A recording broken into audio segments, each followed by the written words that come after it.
No domingo passado, à noite, eu falei sobre o perdão, né? Quando eu falei sobre perdão, eu falei que o perdão não é uma condicionante, não condiciona quem Deus é.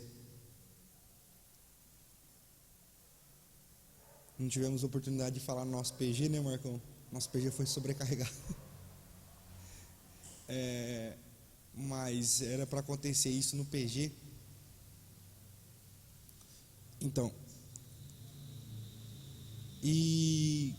eu sabia que ia chegar nesse ponto aqui porque está escrito algumas coisas. Se você abrir em Mateus 6, você pode abrir aí. Nós trabalhamos o versículo 13, né? Sua Bíblia está lá em casa. Perdão, cara. Amor, lembra de trazer a Bíblia do Marcão. Onde está? Está lá em casa, em algum lugar lá. Está lá. Passeando.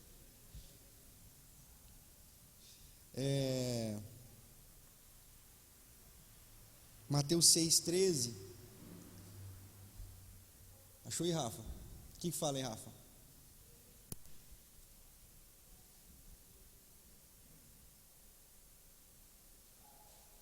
François chegou. Tá gravando, Neto? Boa.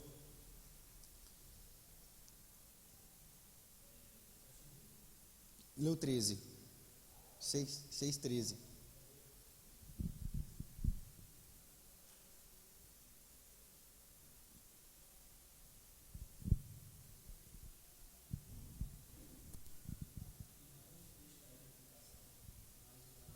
Desculpa, então é o 12, perdão. Desculpa. 13 é o de hoje.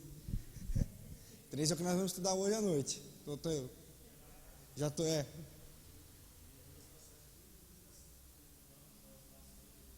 6,12. Tá.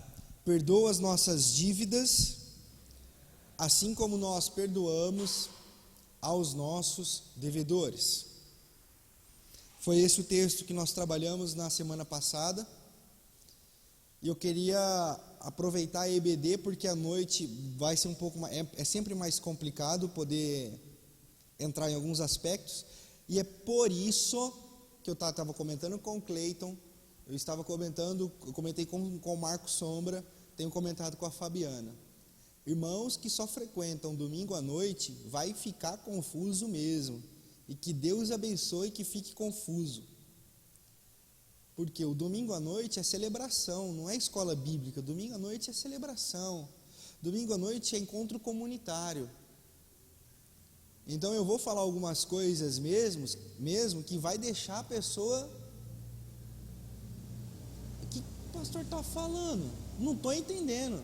Vai entender depois que mastigar no PG e mastigar na escola bíblica. Pastor, mas é proposital isso? Não é que é proposital, é porque é difícil mesmo. Se fosse fácil, não era evangelho, né? Era matemática. É reino. É o que Jesus falou, eu falo das coisas da terra, vocês não entendem. Imagine se eu começar a falar de coisas espirituais, vocês não vão entender nada. Mas como que nós vamos entender? Venham andar comigo. Não fiquem aí, venham andar comigo. E por que andar comigo? Porque se eu disser assim para vocês, eu vou para Cafarnaum, vocês vão pegar uma estrada para Cafarnaum, aí vocês vão querer me encontrar lá. Só que Jesus é um Deus que quebra a esquina, né? Ele vai para Cafarnaum, mas daqui a pouco ele vira aqui, ó. Aí ele vira colar. Aí ele vira colar. Ele é assim. E nós estamos caminhando assim, nós estamos falando do Pai Nosso. Aí todo mundo pensa, o pastor está falando a oração do Pai Nosso. Aí todo mundo pensa que eu vou falar as mesmas coisas que você sempre ouviu na sua vida, e não é. Porque Jesus é um Jesus que quebra as esquinas e nos traz novas todas as coisas. E não vai entender mesmo, então por isso que é importante a participação na escola bíblica, porque é onde a gente consegue tirar essas dúvidas. Por exemplo, uma que ficou, eu sabia que ia ficar, mas não tanto quanto tive a impressão que ficou. Perdoa as nossas dívidas, assim como nós perdoamos os nossos devedores. Pastor, então o perdão é uma condição para que Deus nos perdoe? Mas está escrito, não está? Aí se você ler lá o verso 14 e 15, está escrito o que, Rafa? Você já está aberto aí. O 14 e o 15 vai dizer o quê?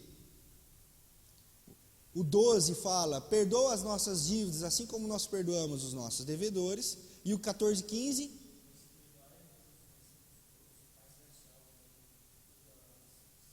Porque se você perdoar as ofensas um dos outros, se vocês perdoarem as ofensas uns dos outros, o Pai no céu perdoará as ofensas de vocês.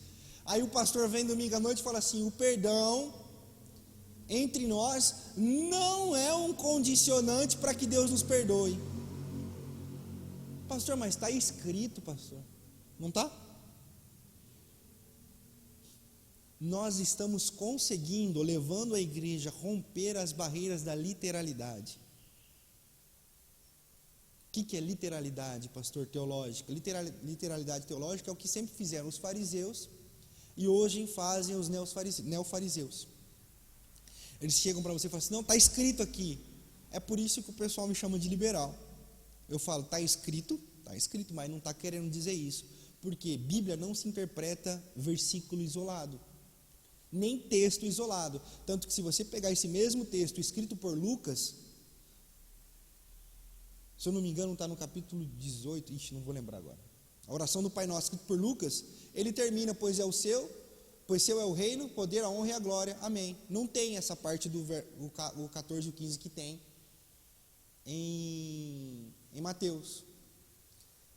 Aí eu ouvi um monte de coisa, né? Aí você ouve um monte de coisa. Não, porque o perdão é um fator preponderante para que Deus nos perdoe também. Então eu tenho que perdoar, porque senão Deus não vai me perdoar. Olha só que absurdo que a gente chega quando a gente pensa na literalidade.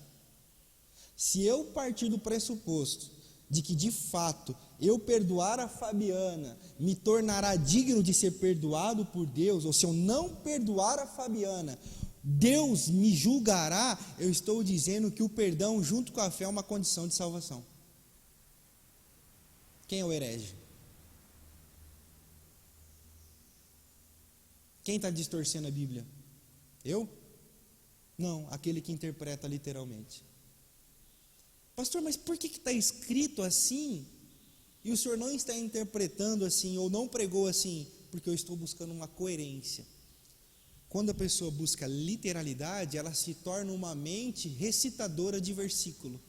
E já diria John Stott que a mente bíblica não é a mente que recita versículos, mas é aquela mente que consegue compreender o ensino holístico, é integral, é total, o totalitário das Sagradas Escrituras. Então, quando está escrito,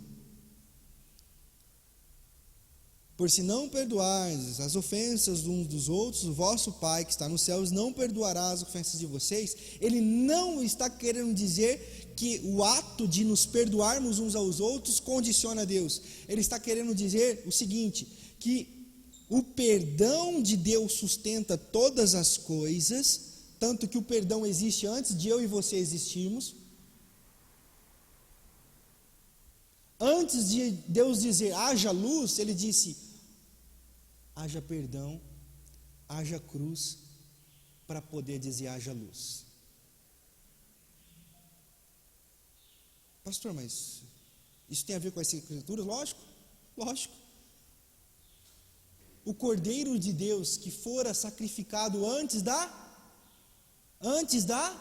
lá em Apocalipse, antes da criação do mundo. O Cordeiro só foi sacrificado porque o Pai conhecia todas as coisas e sabia que pecaríamos, Se ele sabia que pecaríamos, ele teve que nos perdoar. E para ele nos perdoar, ele nos perdoou em Cristo, que estava planejado já ser sacrificado antes que eu e você existíssemos. Aí eu venho aqui e aplico o contexto literal, dizendo que se você não se perdoar, Deus não te perdoa. Aí o herege sou eu.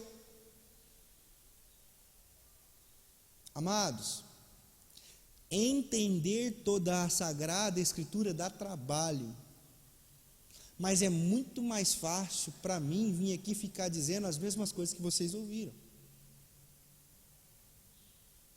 Pastor, mas por que Jesus fala de novo? Aí me mandaram um áudio dizendo assim, que depois da oração do Pai Nosso, aí no Mateus, o perdão é o único assunto que Jesus volta à tona, por causa do versículo 14 e 15. Aí, irmãos, aí eu falo assim, eu quase perguntei assim, irmão, quantos anos você tem? Mas não é questão de quantos anos você tem, a questão é que é muito difícil nós quebrarmos aquilo que nós sempre aprendemos. E nós queremos ter um condicionante em nós para tentar surpreender a Deus, ou para tentar prender as pessoas. Veja bem, eu não estou dizendo que você não tem que perdoar as pessoas. Eu estou dizendo algo muito pior ou mais profundo. É que aquele que conhece a Deus, ele perdoa todas aquelas pessoas que o ofendem. Não por condicionamento, não porque ele não vai ser perdoado, mas porque ele já foi. É por isso que, é a campanha da pizza. Você já está querendo soltar antes.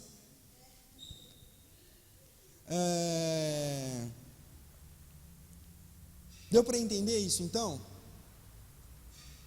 Deu para entender que o perdão entre nós não é um condicionamento para Deus nos perdoar, mas é um resultado do que nós já vivemos e desfrutamos e é inerente a nós cristãos.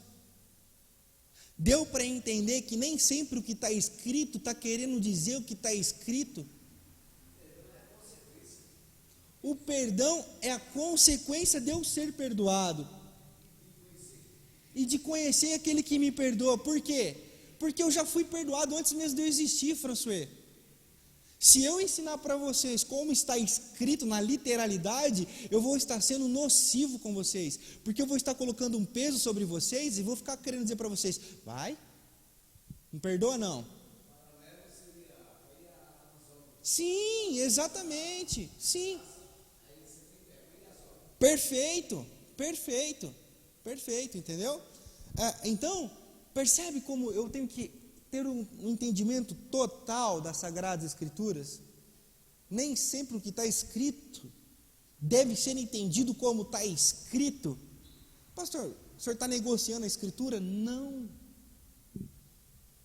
Eu estou fazendo você entender todo um contexto, porque senão sua cabeça vai virar um balaio de gato, daqui a pouco você não vai saber mais quem você é.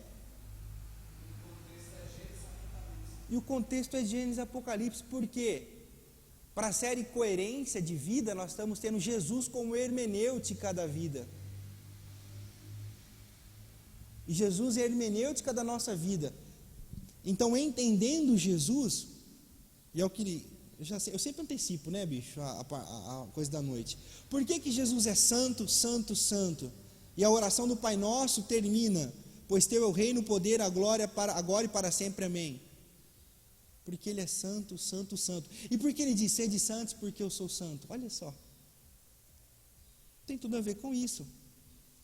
Por que ele é santo? Porque ele continuou sendo quem ele era, independentemente de quem nós nos tornaríamos. Eu vou fazer uma linguagem poética, uma licença poética.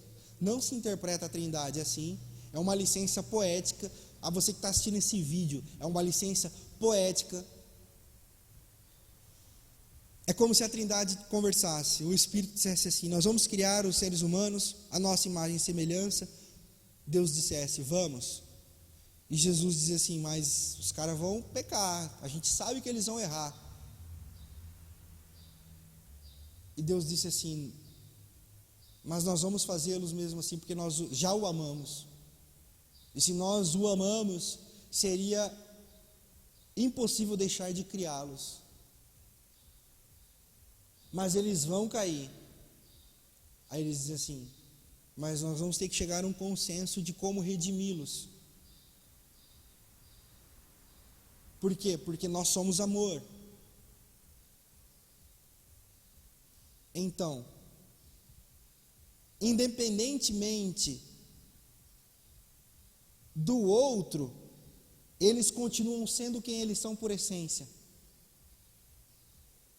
Independentemente da falha do outro, eles continuam sendo a essência que lhes cabem, que é amor, perdão e graça. E mesmo assim eles criam os seres humanos. E vocês já sabem toda a história. Por que ele é santo, santo, santo? Porque independentemente do que façam, deixam de fazer, ele continua amando, perdoando e dando graça. E quando Jesus chama, sede santos porque eu sou santo, Jesus está dizendo assim, continuem sendo quem vocês são, transformados por meu perdão, graça e amor, sem serem transformados por aqueles que o ferem. Deu para entender ou não? Ficou difícil? Deu para entender, François? Entendeu, Cléo? Por que Deus é santo, santo, santo? Porque a Trindade, ela continua imutável, independentemente dos pecados dos homens. E quando Jesus nos chama a ser santos, como Ele é santo, Ele está dizendo assim, ó, sejam vocês, essa pessoa regenerada, nova criatura em Cristo, independentemente dos que o ferem, perdão. Perdoem os pecados dos outros, assim como o Pai perdoou os pecados de vocês. É difícil. Tem coerência? Não tem coerência com toda a Sagrada Escritura?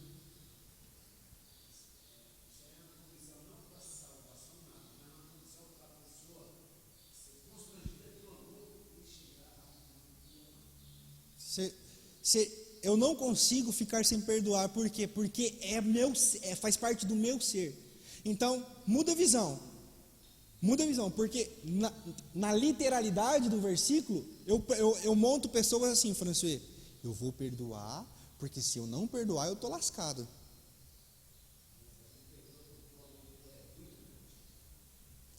A visão coerente, bíblica, holística, integral das Sagradas Escrituras nos leva a entender o seguinte, eu perdoo porque o meu ser já foi mudado. E agora eu não consigo mais odiar ao ponto de não perdoar. Faz parte do meu caráter, porque o meu caráter é igual daquele que me criou. Se eu ensinar na literalidade, porque está escrito, se vocês não perdoarem, não serão... Eu começo a produzir um pensamento condicionante para muitas coisas. Aí eu abro um precedente lascado. Aí eu abro um precedente para fé e obras. Aí eu abro um precedente para quem foi curado e não foi curado. Quem não foi curado deve estar em pecado. Eu abro um precedente. Por quê? Porque eu coloco em xeque o caráter de Deus. Porque o caráter de Deus fica em xeque. Fica em xeque porque ele está condicionado ao seu ato de perdoar, ao seu ato de perdoar, ao seu ato de perdoar. Ele está em xeque. E o caráter de Deus jamais pode estar em xeque.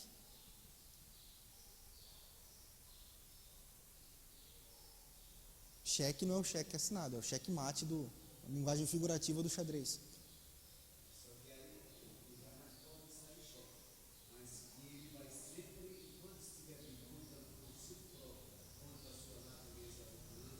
Isso é um processo natural.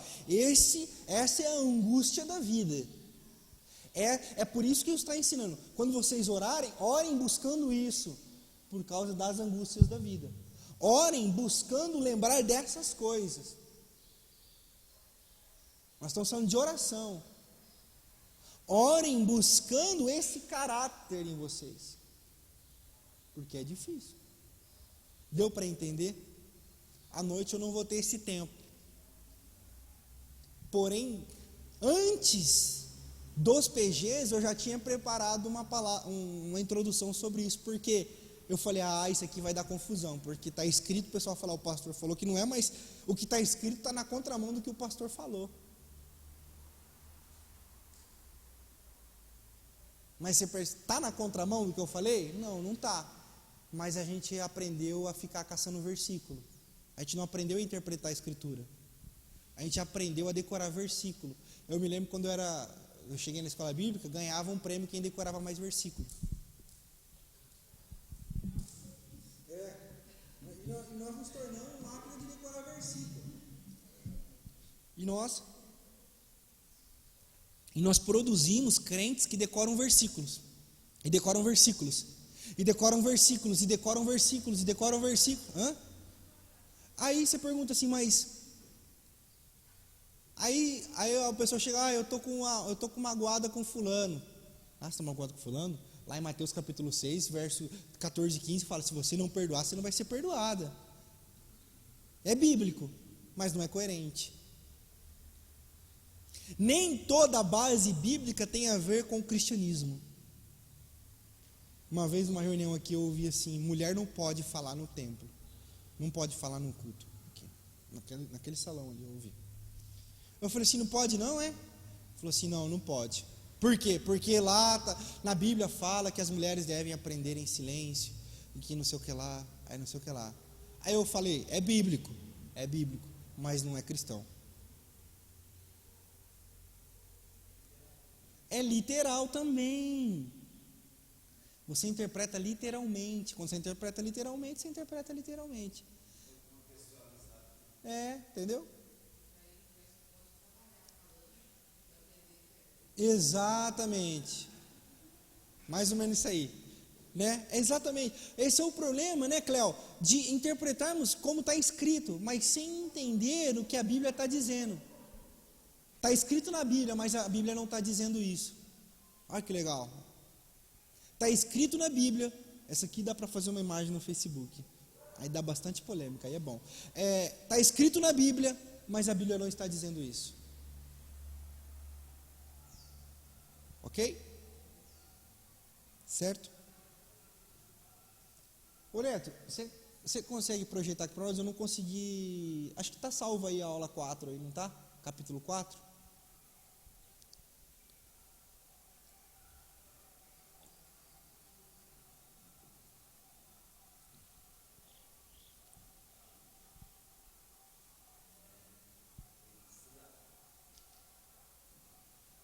Não é? Hã? Deu para entender? Ficou alguma dúvida? Ficou dúvida, François Marcão? Deu para dar uma clareada? Mas tinha pego essa parte, não tinha? Não, assim, é normal. Eu fiquei, na hora que eu li, eu falei, Jesus amado, como é que eu vou falar isso aqui? Porque na hora que eu interpretei, eu interpretei aquilo que eu preguei. Mas na hora que eu vi o versículo lá 14, 15, eu falei, velho do céu, estou lascado para me explicar com esse negócio. Aí eu fui para os livros. Fui para as minhas referências. Vamos orar, vamos ver o que Deus está querendo dizer com esse negócio aqui, ué. Vi sim. No original ele está condicionado ao passado, como nós temos perdoado, ou seja, é uma ação de quem já conhece. Então, eu não vou perdoar para ser perdoado, eu continuo perdoando porque já fui perdoado. No original grego é isso aí. A conjugação verbal está no passado. Tem que mudar aqui, né? Quer que eu mude aqui? Eu mudo aqui. É a A, né? Vai naquela imagem do... Achou aí, Netão? Tá aí? É a imagem do menino jogando bola.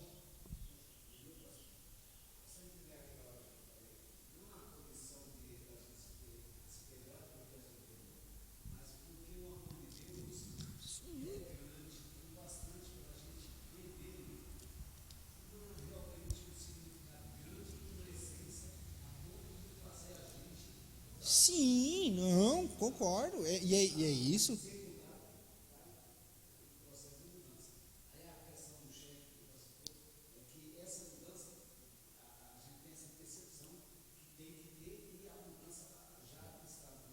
Uhum.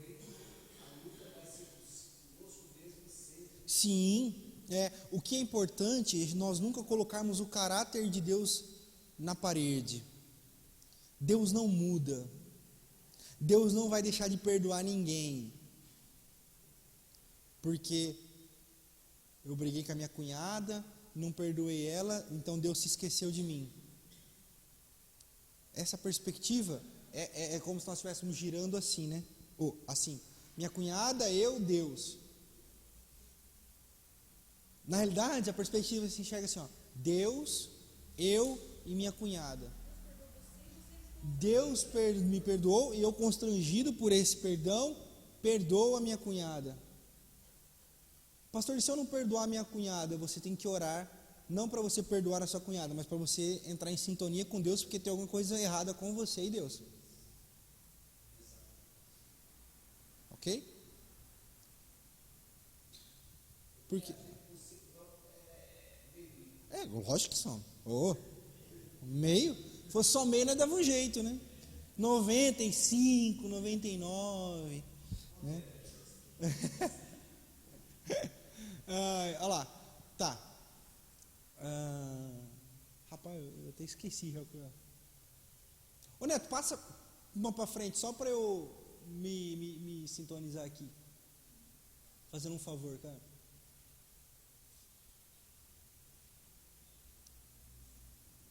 Não, volta uma.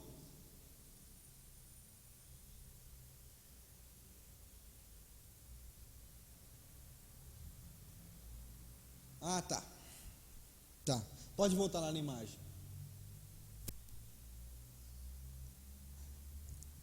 No capítulo 4.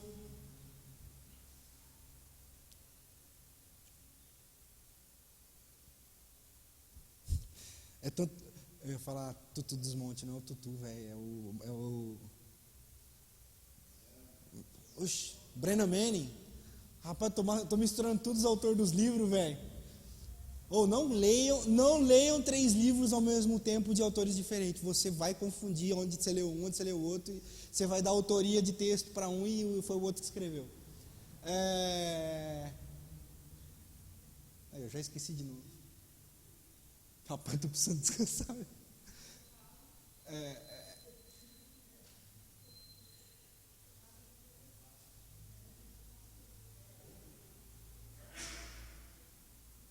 Brennan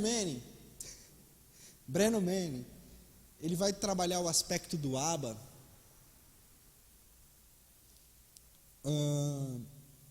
de um Deus que nos entende, não concorda com os nossos erros, mas nos entende nos nossos erros.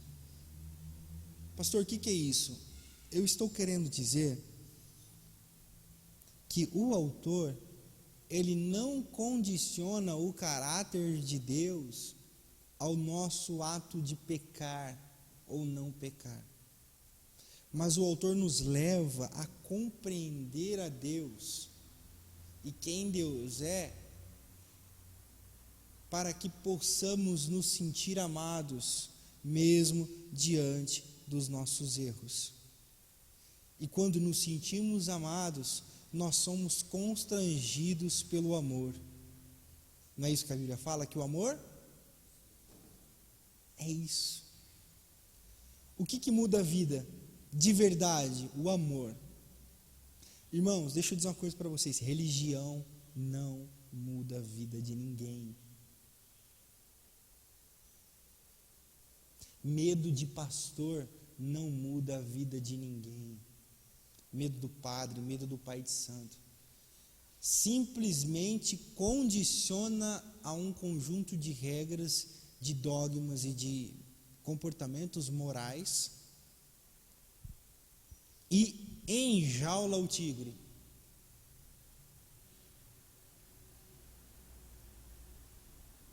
Ok? Pastor, o que tem a ver essa imagem? O que vocês me diriam? Deu um pano de fundo aí. Eu adoro. Ó que é legal. Isso aqui que é legal, entendeu? Nós vamos ter várias interpretações. Isso é muito bom. Isso é muito bom. Vamos lá.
Sujou, ficou a marca da bola lá. O lençol estava secando, limpinho, caixa, 1-0. Né?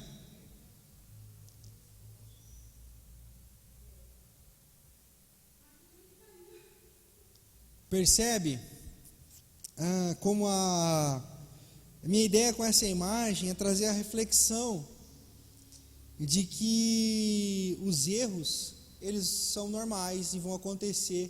Por quê? Porque nós somos como crianças mesmo. O problema é que a igreja ou a religião está sempre pronta a nos expulsar.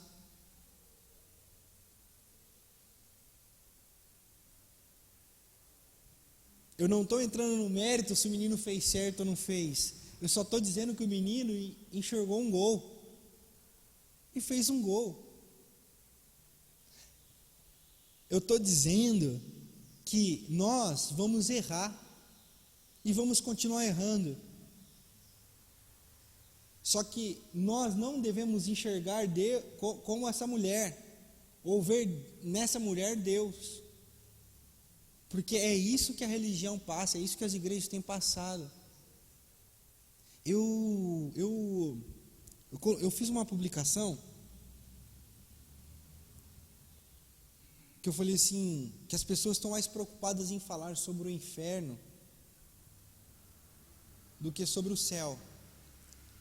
Aí um cara escreveu um texto, rapaz, parecia um artigo científico, tentando me convencer de que é importante falar sobre o inferno.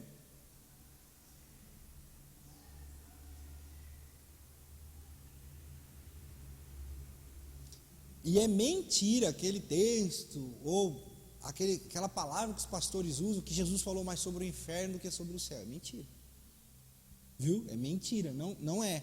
Jesus falou sobre o céu. E o que Jesus falou sobre o inferno? Ele falou aquilo que os caras sempre falaram, e usou aquilo que os caras sempre falaram para tentar exemplificar quem não entraria no céu. Então, eu vejo essa preocupação de ficar querendo dar cartão vermelho, essa preocupação de querer ficar canetando, né? Dando multa. E na compreensão de Deus, o nosso Pai, o Abba, não passa pela caneta ou cartão vermelho. Passa pela compreensão de entender que o menino simplesmente enxergou um gol. Passa pelo entendimento de que pessoas erram e vão continuar errando, mas compreende que o cair é do homem, mas o levantar é de quem? É de Deus. E a boa nova é a mensagem de quem? Do homem ou de Deus?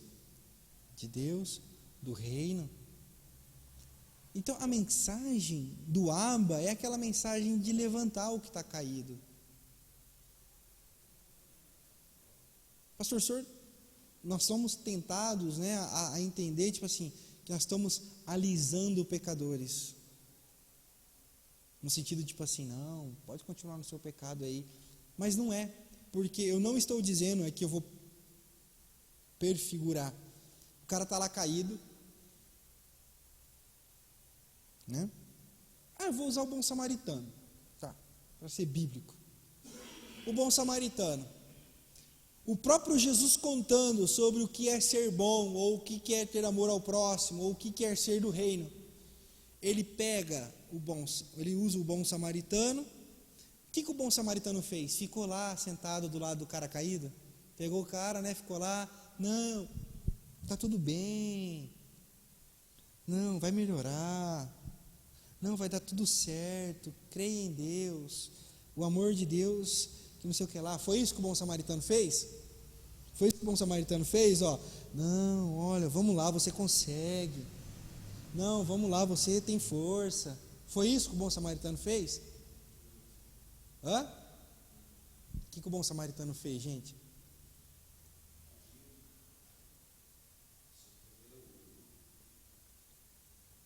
o ferido. Então, quando nós anunciamos a mensagem do alto, quando nós anunciamos a mensagem de Deus, nós não estamos tentando fazer com que a pessoa caída continue caída ali, tipo assim, caiu, tudo bem, não, vai dar tudo certo, viu? Não, eu vou cair aqui com você também. Ao contrário, nós levantamos a pessoa, nós curamos a pessoa, nós levamos essa pessoa ao lugar que ela pode ser tratada. Percebe?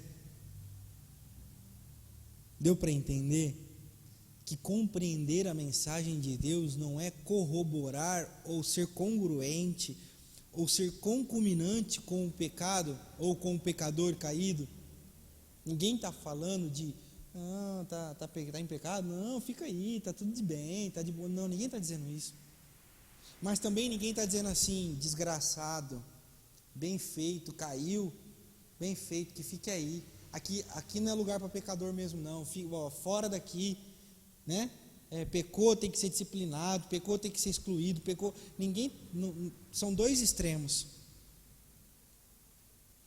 são dois polos. E nós não somos polarizados, amém? Nós somos centralizados nas Sagradas Escrituras, no caráter de Deus. Então nós não excluímos, nós não damos o cartão vermelho, nós também não deixamos a pessoa caída. Nós somos o povo que faz o bem. Por quê? Porque compreendeu aquele que é bom. Quem é bom? Deus é bom. Deus é bom. Não é? Ok? Deu para entender isso aí? Deu para entender? Pode passar, né? A fé do outro sempre é menos valiosa que a nossa. Até que faltou um que ali. Até que percebamos. Por que eu coloquei o que antes ali? Até que percebamos que a nossa é tão vazia quanto a do outro. É uma frase que eu pensei.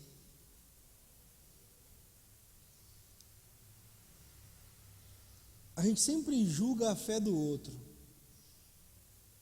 Ou a gente sempre julga o outro, pensando que a nossa fé é melhor. Até o dia que a gente se vê no mesmo nível, a gente fala assim, caramba, ou a dele é boa também, ou a minha e a dele não presta. Né? Nunca menor não. Põe nessa outra imagem, Neto. É mais ou menos isso aqui, ó. Eu estou aqui na minha fé é demais, ó, nadando no banquinho. Aí vem o cara e pesca no banquinho. Aí eu falo assim, caramba, esse cara é louco, está pescando no banquinho. Não pode pescar no banquinho, mas você nada no banquinho.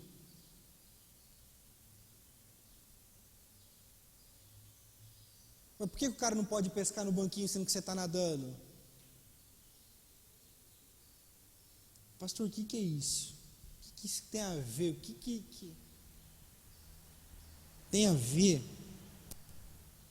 Tem a ver com incoerências. Tem a ver com muita incoerência. Tem muita incoerência, gente. Nós somos ensinados a odiar o próximo em nome de Jesus. Nós somos ensinados a fazer macumba em nome de Jesus.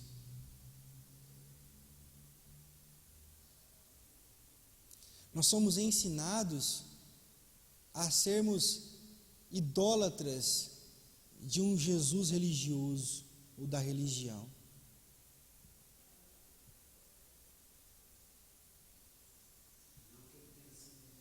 Não tem nada a ver. É um Jesus que pintaram, que a religião pintou. É o Jesus amuleto.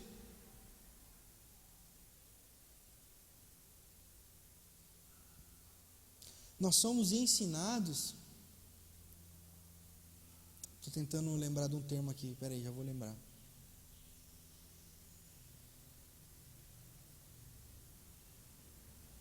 Nós somos ensinados a sermos evangélicos praticantes e não discípulos de Jesus.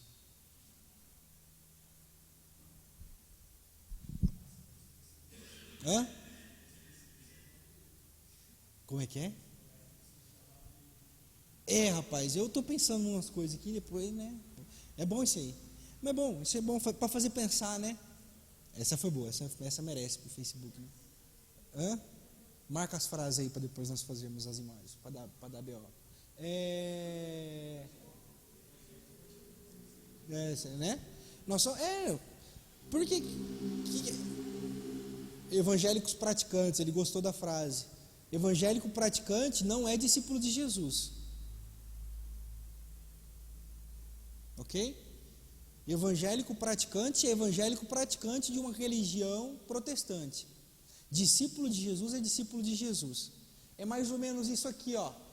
Então, eu vou nadando na minha religião evangélica, ó, tá vendo? Que é o banquinho. Até o momento que eu olho alguém pescando no banquinho. Aí eu falo, caramba, esse cara está pescando num banquinho, mas não pode pescar no banquinho. Mas eu estava nadando no banquinho também, então todo mundo enxerga o banquinho como água, só que eu numa perspectiva diferente. É isso que o evangelho quer, entendeu? Puf.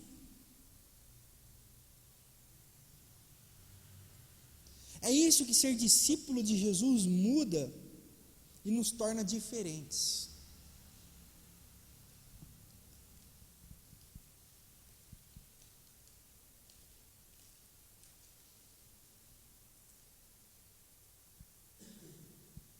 Irmãos, eu tô cansado de religião, sério mesmo.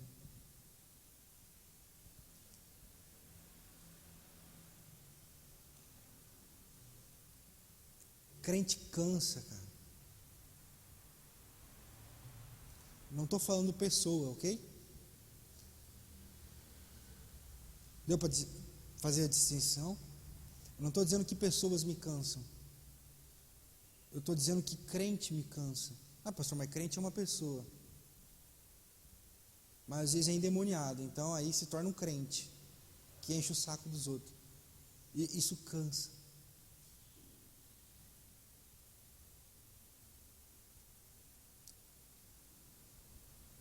E aí, nós vamos construindo um mundo sem Deus, mas com Bíblia. Sem evangelho, mas sem cristianismo. Com evangelho, mas sem cristianismo. Com teologia, mas sem espírito.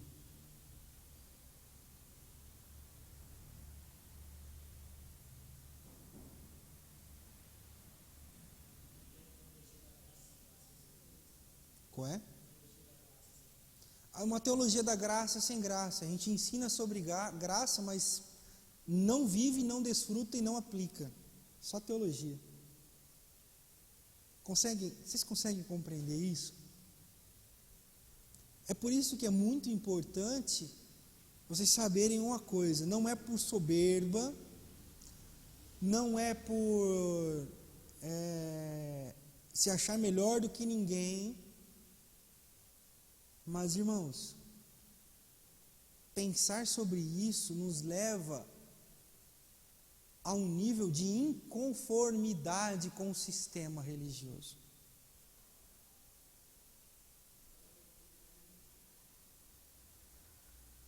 Inconformidade com o sistema religioso é o sentimento que Jesus sentiu quando entrou no templo.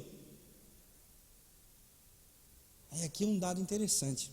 Rapaz, isso aqui mesmo. Quando Jesus entrou no templo e viu aquela negociata, porque o que acontecia? Havia o receamento dos judeus, certo? E nesse receamento dos judeus, eles prestavam sacrifícios, certo? Mas como que você vem 40 quilômetros com a família em cima de um burrinho e traz o seu animal para sacrificar? Não dá. O que o pessoal de Jerusalém começou a fazer? Rapaz, vai vir gente de todo canto. O que a gente vai fazer aqui? Vamos montar um comércio, vamos vender rolinha, vamos vender bode, vamos vender ovelha. Para quê? Para que eles comprem aqui e sacrifiquem. Então o pessoal vinha para o receamento.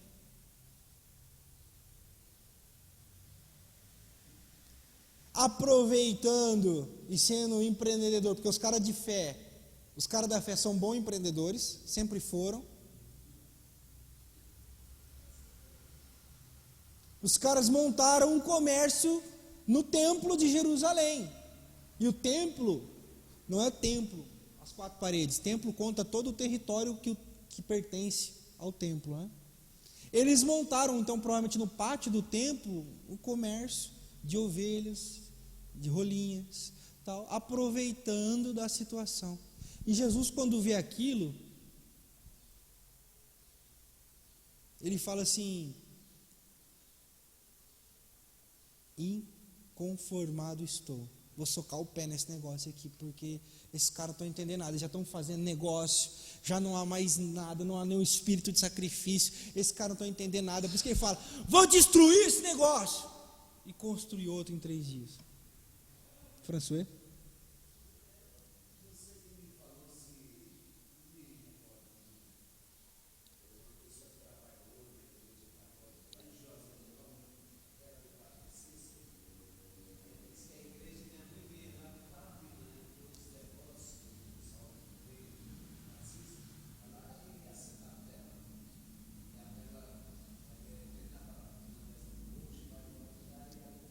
Quase todos os santuários são assim. De Aparecida também. Não, tem que ganhar dinheiro, né, mano? Negócio. Os caras são bons. Os caras podem entrar naquele geração de valor fácil lá.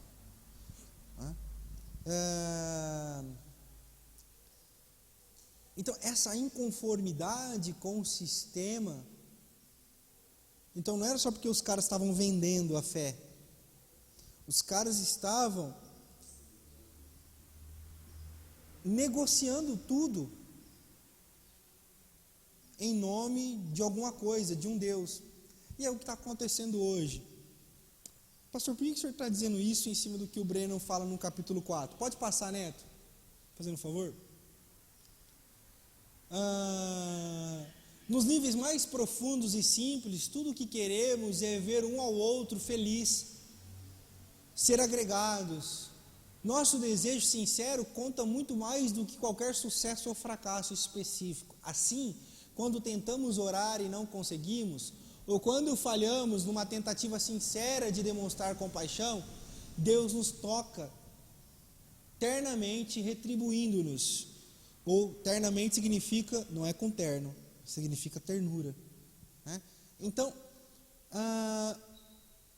esse espírito da oração inunda o meu coração, eu me inconformo com esse sistema impregnado, e quando o meu coração é inundado, eu já não estou mais preocupado se o Marcão está de terno ou sem terno, se o François vem de chapéu ou sem chapéu, se a Cleonice dá dízimo ou se não dá dízimo, se a irmã Cida colocou a água ou não colocou a água. Eu estou preocupado se o Marcão está bem, se o François está legal, se a Cleonice, como que ela está emocionalmente, como que o Alan está emocionalmente, porque há um espírito fraternal que me toca. E quando eu falho nesse espírito fraternal, eu não me julgo, eu não me culpo, mas sou tocado com fraternidade por Deus, para que eu continue caminhando.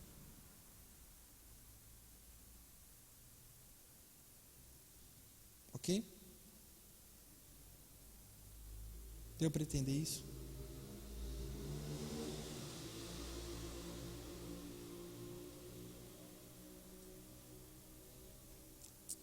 A oração tem a ver com o coração.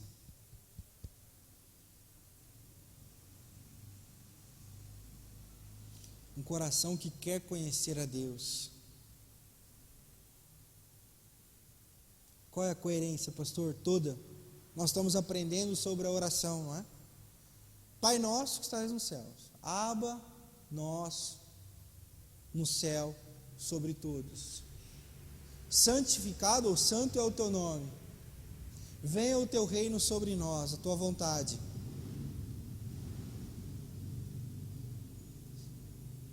Tua vontade, que ela seja feita na terra como é no céu. Não é comunismo, é reino.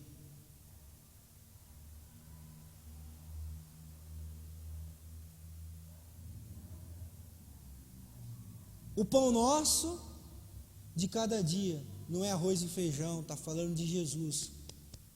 Vida com Deus. Perdoa as nossas dívidas como nós perdoamos nossos devedores. Deus não está em xeque-mate, mas é um imperativo de que nós temos que perdoar todo mundo porque fomos perdoados. A oração tem a ver com o coração, percebe? A oração tem a ver com a compreensão de quem Deus é, e não para mudar a vontade de Deus.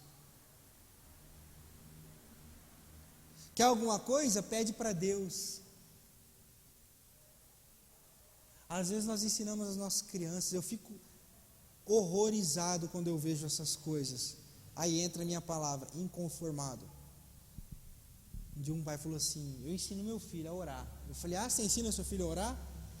Ele falou: eu quero alguma coisa. Ele falou assim: ora para Deus. Você quer um brinquedo? Ora para Deus. Então, tipo assim, ele não está ensinando o filho dele a orar. Ele está ensinando o filho dele a ser devoto de um Jesus que vai dar as coisas para ele. É o banquinho. A diferença é que o filho do católico ensina ele a pedir para São Judas. Aí a gente faz de conta: não, mas esse aqui está pedindo para Jesus, esse aqui está pedindo para Judas. Então esse aqui é idólatra, esse aqui não é. Os dois são idólatras. Os dois são idólatras. Os dois. Porque oração não é para pedir.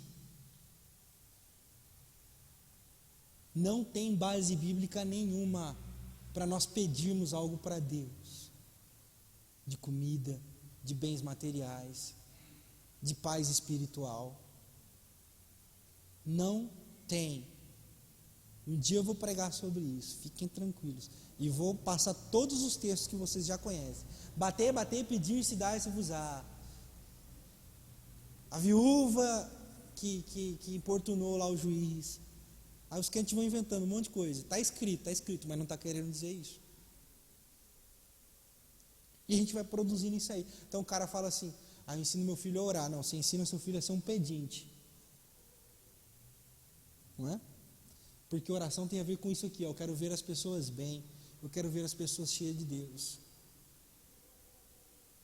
Oração tem a ver com essa compreensão de quem Deus é. Tem uma música, cara, do Pedro Valença. Ele é da Adventista. Os caras da Adventista fazem umas músicas boas, né, rapaz? Tem Leonardo Gonçalves, Rafaela Pinheiro, Usa Reis, Estevão Queiroga, Pedro Valença. Rapaz, só música. Vai entender, tá vendo? A graça é graça. E os caras, esse Pedro Valença, ele canta uma música assim que até aquele dia no nosso PG, você saiu, você ouviu a música que eu toquei no notebook aquele dia? Você já tinha saído? No tempo de oração? Você estava começando, você saiu. Ele fala assim, ele tem uma compreensão muito boa sobre oração. Hoje eu não vou pedir que leva embora a chuva e traga o sol. Se esse é o teu querer, pode deixar chover. Derrame as tuas bênçãos sobre nós. Eu venho hoje aqui só para te ouvir.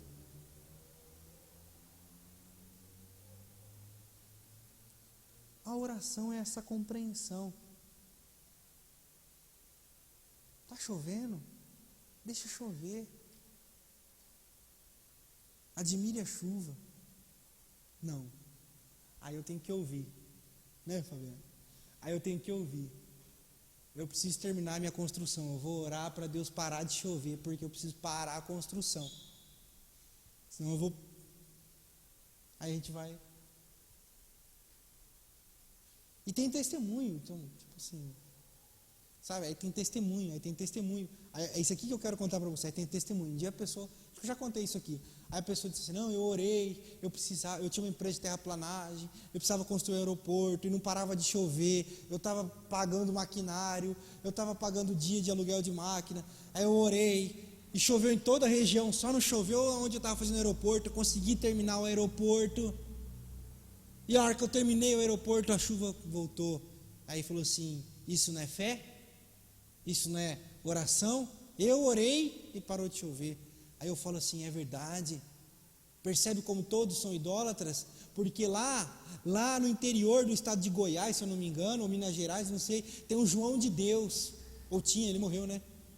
O João de Deus, um kardecista, que ora pelas pessoas e as pessoas chegam lá de cadeira de roda e saem andando.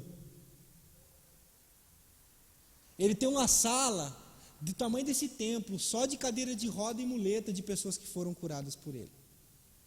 Aí eu pergunto: e aí? Aí o crente já fala: não, mas ele cura em nome do diabo, a gente cura em nome de Deus. A chuva parou em nome de Deus e ele cura em nome do diabo, e a gente vai vivendo a vida assim.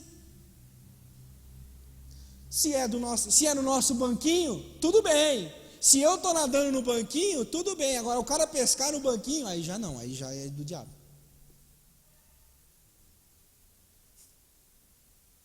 Deu para entender? Estão conseguindo entender? Fabiano?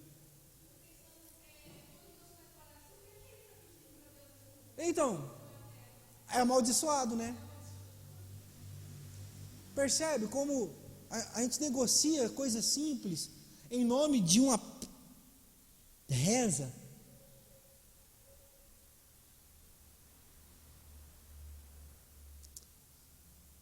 Eu não quero entrar no mérito emocional. Eu não quero entrar no mérito emocional, sentimental e amoroso. Mas eu quero entrar no mérito divino.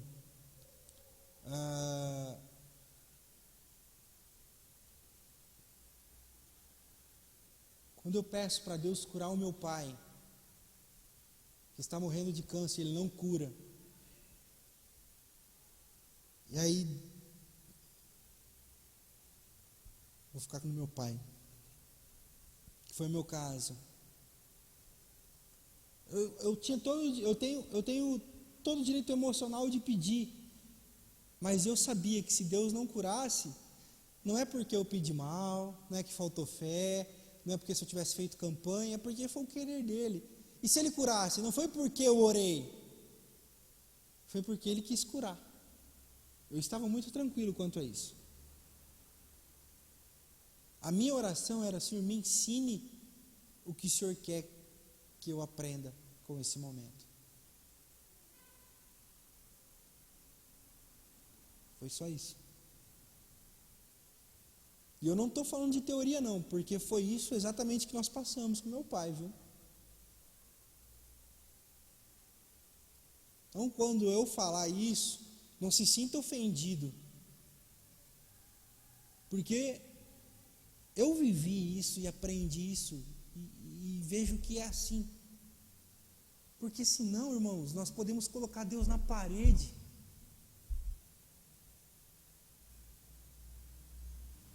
Como tentaram me colocar. Eu falo assim: sabe por que seu pai morreu? Crente, hein? Porque às vezes ele não teve fé.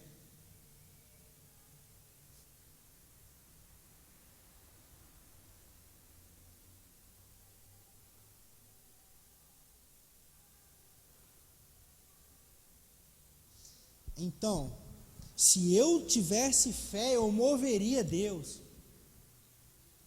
Tem coerência essa lógica?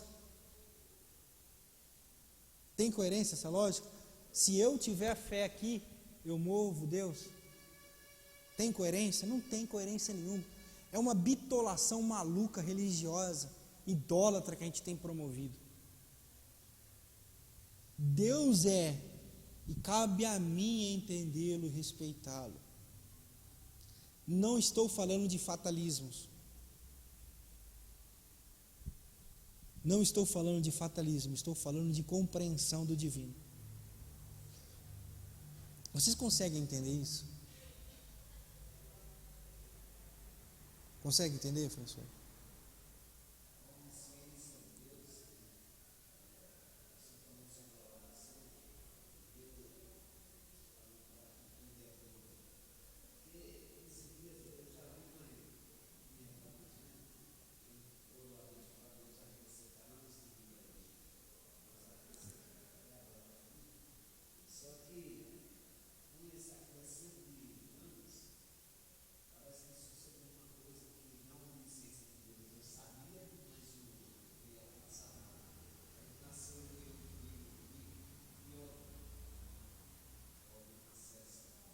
Sim.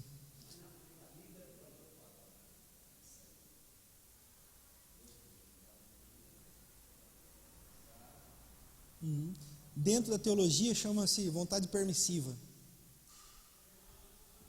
É a vontade permissiva de Deus.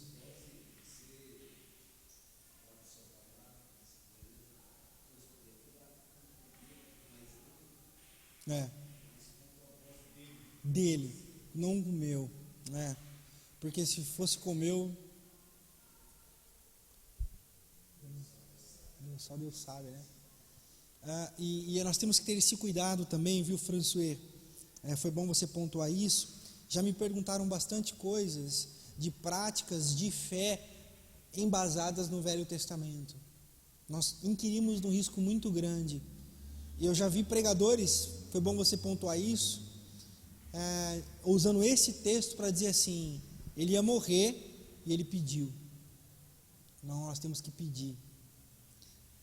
Está escrito, mas olhe toda a Sagrada Escritura e tire o ensinamento.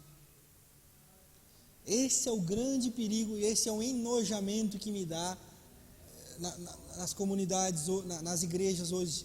Vamos falar da gente, eu não vou falar dos outros, nas igrejas evangélicas, né?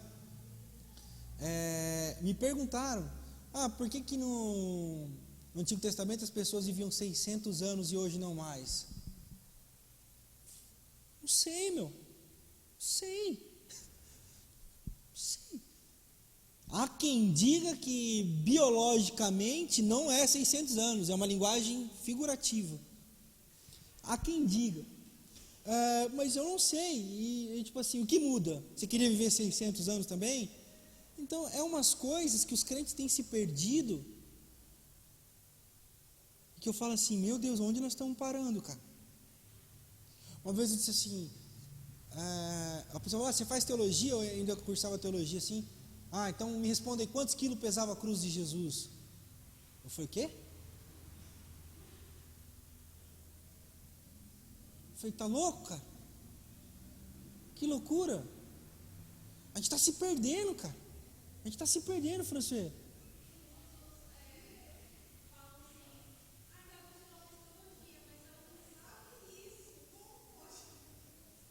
Né?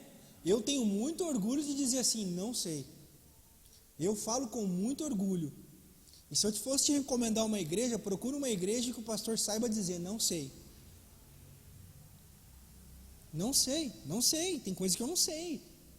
E que bom que eu não sei. Que bom que eu não sei. Vamos aprender juntos. Porque onde o cara tem resposta... Porque crente tem uma maneira de ter resposta para tudo. E não tem. Não tem. Porque um vive mais, o outro vive menos? Não sei. Eu deveria saber? Também não. Por que Deus mata uns e poupa outros? Também não sei. Eu deveria saber? Ok? Então, por isso que eu quero que vocês entendam, quando eu digo assim, eu estou procurando coerência, não certezas. Eu estou procurando coerências, nexo, sentido para uma espiritualidade sadia, não certezas. Quando você vê algumas pessoas cheias de certezas, sai fora. Sai fora. consistência, que tenha sentido, né? Que me promova uma reflexão saudável e uma vida leve, parecida com de um discípulo de Jesus e não um adorador de Jeová, né? Ok? Tem mais algum slide aqui, Neto? Tem mais 2, eu acho, mas eu acho que nós já passamos. Pode passar.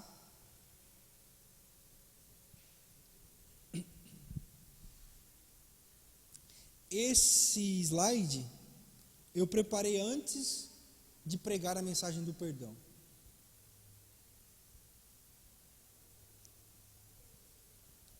Sou amável apenas porque Deus me ama.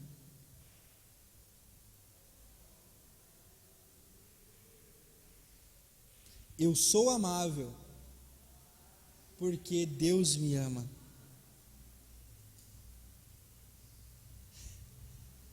Não me torno amável para me tornar amável por Deus. Ou eu não amo as pessoas para que Deus me ame. Eu sou um cara amável porque vem de lá para cá. É sempre de lá para cá. É tudo de lá para cá.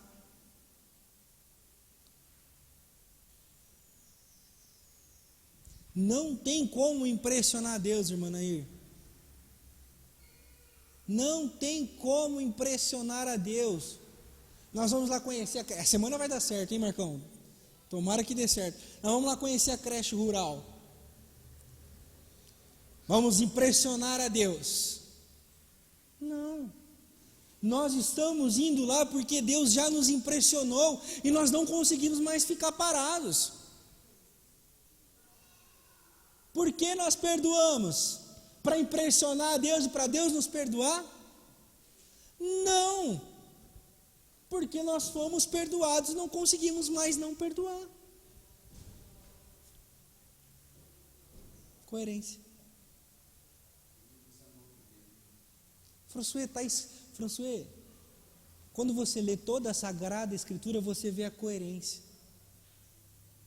O problema é que nós interpretamos à luz do que nós queremos ensinar. Entendeu? E a mensagem, ela não é, ela é libertadora, né? Amém? Vamos encerrar? Ficou alguma dúvida? Eu consegui esclarecer esse lance do perdão. O Neto vai colocar essa parte também no nosso canal no YouTube. Acho que é muito importante compartilhem, porque pode ser um ponto que hoje à noite eu vou falar, mas não tão profundamente assim, porque a noite é mais corrido, né? E se você perceber algum irmão com essa dúvida, é importante conversar, é importante passar adiante essa mensagem, tá ok? Ficou alguma dúvida? Alguém ficou com alguma dúvida, alguma coisa que foi falada? O canal? PIB é a sigla, PIB Botucatu. É a sigla de Primeira Igreja Batista Botucatu, tá? Qualquer coisa você pode perguntar ali para o Neto, ele te dá umas coisas, você se inscreve lá. Tá bom? Vamos orar então para nós encerrarmos esse momento? Obrigado, Senhor, obrigado pela Tua graça, obrigado pelo Teu amor, obrigado pelo Teu ensinar aos nossos corações. Obrigado porque o Senhor tem sido bom. Obrigado porque o Senhor tem sido maravilhoso. Nós te agradecemos, nós te amamos, nós te bendizemos e oramos em nome de Jesus. Amém.